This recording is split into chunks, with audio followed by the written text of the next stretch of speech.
నమస్తే మామ. అందరు ఎలా ఉన్నారు? నేనైతే చాలా బాగున్నాను మామ. సో ఈ రోజు ఈ వీడియో పెట్టడానికి మెయిన్ కారణం మీకు thumbnail చూస్తుంటేనే అర్థమైపోయి ఉంటుంది రాజగోపాల్ ఈ రోజు ఏ వీడియో గురించి మాట్లాడుతున్నాడు, దేని గురించి మాట్లాడుతున్నాడు అనేది. సో మ్యాటర్లోకి వెళ్ళిపోతే మామ, రీసెంట్ గా మీ అందరికి తెలుసు కవిత గారు కొంచెం పవన్ కళ్యాణ్ గారి పైన కొన్ని కామెంట్స్ చేశారు. సో ఏ కామెంట్స్ అంటే పవన్ కళ్యాణ్ గారు సీరియస్ పొలిటిషియన్ కాదు, అదేవిధంగా ఆయన ఏం చేసినా కూడా కొంచెం కామిక్ వేలోనే ఉంది, అంటే నవ్వులాటలాగా ఉంది, ఆయన పెద్దగా డిప్యూటీ సీఎం కి సరిపోయేటువంటి వ్యక్తి కాదు పవన్ కళ్యాణ్ గారు అనేసి ఇండైరెక్ట్ గా డైరెక్ట్ గా అనేస్తుంది అనమాట ఆమె. సో కవిత గారి మాటల్లో మెయిన్ పాయింట్ ఏంటంటే పవన్ కళ్యాణ్ గారు సీరియస్ పొలిటిషియన్ కాదు. సో ఇప్పుడు మనకు ఒక పాయింట్ అర్థం కావాలి, కవిత గారి point of view serious politicians అంటే ఎవరు? ఒకటి వాళ్ళ నాన్న, ఆ తర్వాత కవిత గారు. అంటే కవిత గారి పాయింట్ ఆఫ్ వ్యూలో కొన్ని క్వాలిఫికేషన్స్ ఉండాలన్నమాట సీరియస్ పొలిటిషియన్ అవ్వాలంటే. సరే ఒకసారి ఆ క్వాలిఫికేషన్స్ గురించి మాట్లాడుకుందాం. పవన్ కళ్యాణ్ గారికి ఏ క్వాలిఫికేషన్ లేదు అది కూడా మనం ఒకసారి క్లియర్ గా మాట్లాడుకుందాం. మనకి అందరికి తెలుసు కేసీఆర్ గారు ఫస్ట్ టీడీపీలో ఉన్నారనమాట. టీడీపీలో ఉండిన తర్వాత 2001-2000 టైంలో చంద్రబాబు నాయుడు గారు మంత్రి పదవి ఇవ్వకపోతే కేసీఆర్ గారు ఏం చేశారు, టీడీపీ పార్టీ నుంచి వచ్చి బయటకు వచ్చి వేరే పార్టీ పెట్టాడు. ఇంతవరకు బాగానే ఉంది. సో తెలంగాణ కోసం పోరాడుతున్నాం అనేసి తెలంగాణ పార్టీ పెట్టాడు అనమాట. నాకు కూడా చాలా హ్యాపీ. అయితే 2004లో అదే కేసీఆర్ గారు ఏ పార్టీలతో అయితే యుద్ధం చేస్తున్నాడో, కాంగ్రెస్ కానీ టీడీపీతో ఏ పార్టీలతో అయితే యుద్ధం చేసి రెండు పార్టీలు నచ్చక సపరేట్ పార్టీ పెట్టుకొని తెలంగాణ కోసం పోరాటం చేద్దాం అని కొత్త పార్టీ పెట్టిన కేసీఆర్ గారు 2004లో వెళ్ళి ఆ కాంగ్రెస్ తోనే మళ్ళా పొత్తు పెట్టుకున్నాడు అనమాట. సో పవన్ కళ్యాణ్ గారికి ఇంత నాలెడ్జ్ లేదు. ఇప్పుడు ఇక్కడ ఏంటంటే మనం పెట్టిన సిద్ధాంతం వేరు, కాంగ్రెస్ సిద్ధాంతం వేరు. కాంగ్రెస్ కంప్లీట్ గా ఆపోజిట్ అనమాట ఆ రోజు ఏంది తెలంగాణకి. అయినా కూడా ఆయన కాంగ్రెస్ తో పొత్తు పెట్టుకున్నాడు అనమాట. ఏ మంత్రి పదవి కోసము టీడీపీని వదిలాడో అదే మంత్రి పదవి కోసం కాంగ్రెస్ తో పొత్తు పెట్టుకున్నాడు. సో ఈ క్వాలిఫికేషన్ పవన్ కళ్యాణ్ గారు లేదనమాట. 2009లో ఏమైందంటే ఏ పార్టీతో అయితే గొడవ పట్టుకొని పార్టీ నుంచి బయటకు వచ్చి కొత్త పార్టీ పెట్టిన కేసీఆర్ గారు 2009లో అదే టీడీపీ పార్టీతో మళ్ళా జతగట్టి మహాకూటమి అని చెప్పేసి ఒకటి పెట్టాడు అనమాట. అంటే ఇక్కడ ఏంటంటే వీళ్ళందరూ పవన్ కళ్యాణ్ గారి యొక్క సిద్ధాంతాల గురించి మాట్లాడుతున్నారు. పవన్ కళ్యాణ్ గారు ప్రతిసారి మాట మారుస్తాడని చెప్తున్నారు అనమాట. వీళ్ళు ఏం చేశారు ఇక్కడ, వీళ్ళు పొత్తులే మార్చేశారు. ఒక పార్టీ నుంచి ఇంకో పార్టీకి, ఇంకో పార్టీ నుంచి ఇంకో పార్టీకి ఎన్ని చేశారు అనమాట. సరే ఇదంతా పొలిటికల్లో కామన్. ఈవెన్ పవన్ కళ్యాణ్ గారు కూడా 2014లో ఒక పార్టీతో మద్దతు కలిపి 2019లో ఇంకో పార్టీతో మద్దతు కలిపాడు. అది పెద్ద ప్రాబ్లం ఏం కాదు. నేను జస్ట్ ఏంటంటే చెప్తున్నా, మనం ఒకరిని అనేటప్పుడు మనం ఏం చేస్తాం అన్నది కూడా సెల్ఫ్ రియలైజేషన్ చేయాలి కదా. సో ఆ పాయింట్ గురించి మాట్లాడుతున్నాను అనమాట. అయిపోతే 2014లో మనకి 2014-2013 ఆ టైంలో తెలంగాణ వచ్చిందనమాట. కాంగ్రెస్కి ఏం చెప్పారు అప్పుడు వాళ్ళు, తెలంగాణ ఇస్తే నా పార్టీని కాంగ్రెస్ పార్టీలో కలిపేస్తామని చెప్పారు. తెలంగాణ ఇచ్చిన తర్వాత ఏం జరిగింది, కేసీఆర్ గారు ఆ పార్టీని కలపలేదన్నమాట. కలపకపోగా 2014 ఎలక్షన్స్ లో నన్ను గెలిపిస్తే నేను ఒక బీసీ సంబంధించిన వ్యక్తినో లేకుంటే ఒక రిజర్వ్ క్యాండిడేట్ను నేను సీఎం చేస్తా అని చెప్పాడు అనమాట. సో 2014 ఎలక్షన్స్ గెలిచారు, సీఎం అయితే చేయలేదు. మళ్ళా 2018లో కూడా గెలిచారనమాట. 2018లో మనందరికీ తెలుసు ఇండైరెక్ట్ గా బీజేపీతో ఏమంటో పొత్తు ఉంది అని చెప్పుకొని అందరూ అంటున్నారు అనమాట. అంటే డైరెక్ట్ గా అయితే పొత్తు ఏం లేదు, కానీ ఇండైరెక్ట్ గా. ఎందుకు ఈ మాట అంటున్నానంటే 2019లో జరగాల్సిన ఎలక్షన్స్ 2018కి మూవ్ అయ్యాయి. అంటే అలా మూవ్ అవ్వాలంటే ఖచ్చితంగా సెంట్రల్ దగ్గర నుంచి మనకు ఒక అప్రూవల్ కానీ సెంట్రల్ దగ్గర నుంచి ఒక మద్దతు లేకపోతే మూవ్ అవ్వవు ఎలక్షన్స్. అది అందరూ తెలుసు, నీకు తెలుసు, నాకు తెలుసు. జస్ట్ ఒక పాయింట్ అనమాట. 2019 తర్వాత కేసీఆర్ గారు ఏం చేశారంటే మనం బాగా గెలిచేసాం, మనకి తిరగలేదని పార్టీ పేరే మార్చేశారు. పార్టీ పెట్టింది తెలంగాణ వాళ్ళ కోసం, ఆ పార్టీ పేరుని మార్చేసి బీఆర్ఎస్ రాష్ట్ర సమితి, అంటే సరే ఏంటది భారతీయ రాష్ట్ర సమితి అని పెట్టేసాడు పేరు అనమాట. టీఆర్ఎస్ నుంచి బీఆర్ఎస్ కి. అంటే ఇక్కడ మీరు పార్టీ పేర్లే మార్చేసినారు, సిద్ధాంతాలు పక్కన పెట్టేసి. పేరు మార్చినప్పుడు సిద్ధాంతాలు కంప్లీట్ గా మారిపోతాయి అన్నమాట. అంటే ఒక నార్మల్ సినిమాగా రిలీజ్ అయిన కార్తీకేయ 2 ఏ విధంగా అయితే పాన్ ఇండియా సినిమా అయిందో అదే విధంగా నార్మల్ గా ప్రాంతీయ పార్టీగా పెట్టిన టిఆర్ఎస్ ఒకసారి హిట్ అయ్యేసరికి లోకల్లో వెంటనే బీఆర్ఎస్ పార్టీ పెట్టేశారు అనమాట. సో ఇక్కడ ఏం జరిగిందంటే ఒక పార్టీ నుంచి బయటకు వచ్చేసి ఆ పార్టీ ఇంకో పార్టీ వెళ్ళి మద్దతు కలపడం, అదే మంత్రి పదవి కోసం మళ్ళీ ఇంకో పార్టీకి వెళ్ళి జైకోవటం ఇండైరెక్ట్ గా. అదే విధంగా టీడీపీతో గొడవ పట్టుకుని మళ్ళీ టీడీపీతో మద్దతు కలపడం. అంటే ఇవన్నీ పవన్ కళ్యాణ్ గారికి తెలియదు అనమాట.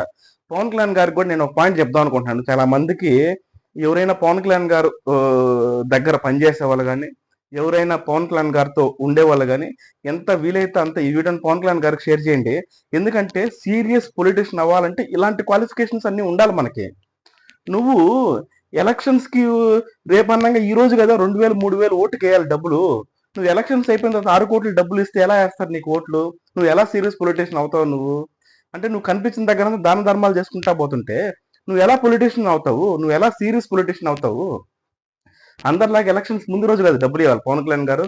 మీరు ఎలక్షన్స్ అయిపోయిన తర్వాత 6 కోట్లు వీళ్ళకి, 50 లక్షల వాళ్ళకి, మొన్న ఏదో తిరుమలలో కూడా ఒక 15 లక్షలు దానం చేశారంటే ఇలా ఇచ్చుకుంటే మీరు ఎందుకు సీరియస్ పొలిటీషియన్ అవుతారు?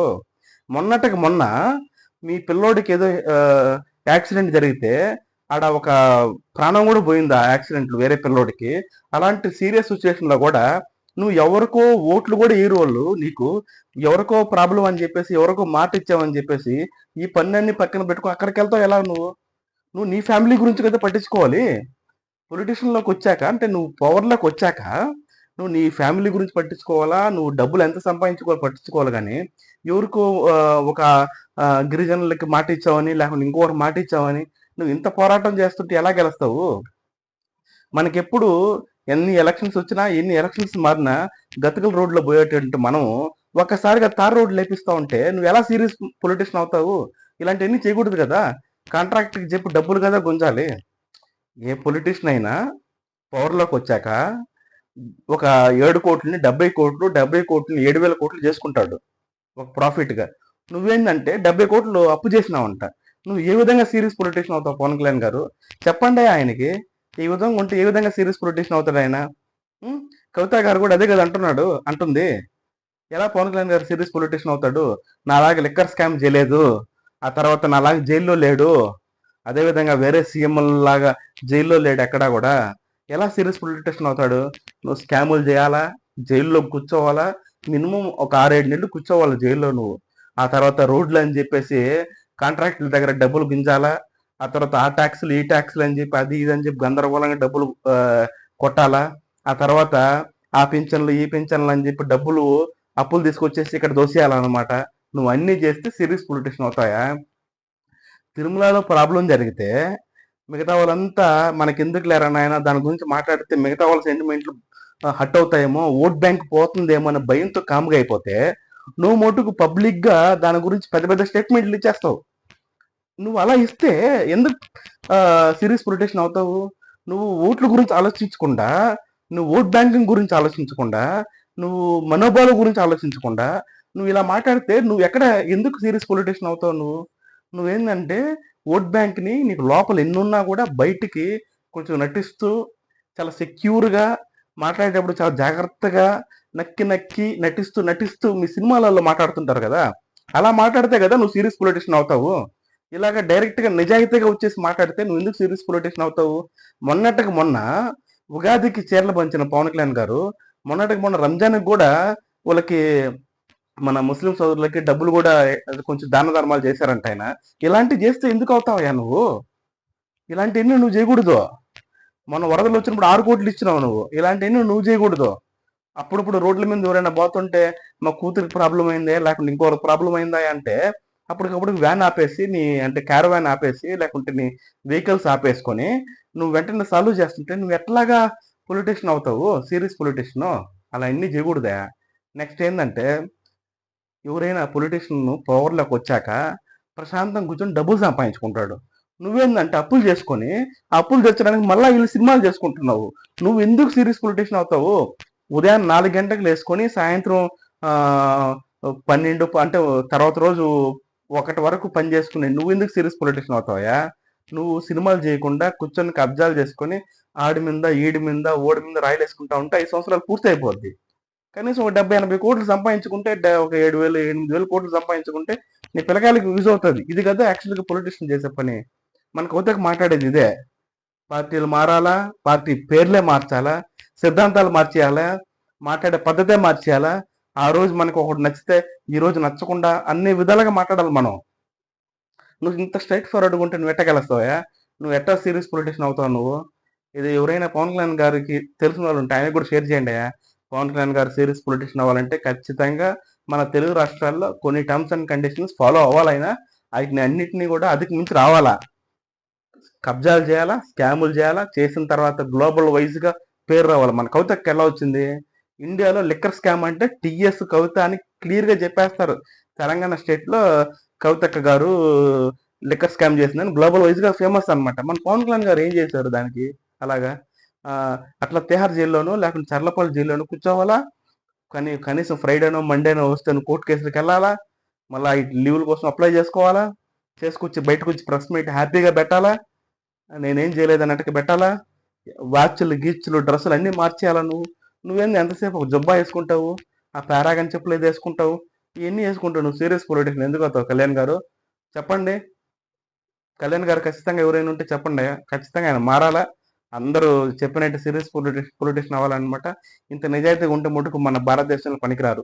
సో ఇదేనండి నా వీడియో మోటివ్. మీకు నచ్చితే ప్లీజ్ షేర్ చేయండి. అదేవిధంగా మీరు కూడా కామెంట్ సెక్షన్లో తెలపండి మీ పాయింట్ ఆఫ్ వ్యూ ఏందని. థ్యాంక్ యూ అండి. Have a great day. By by.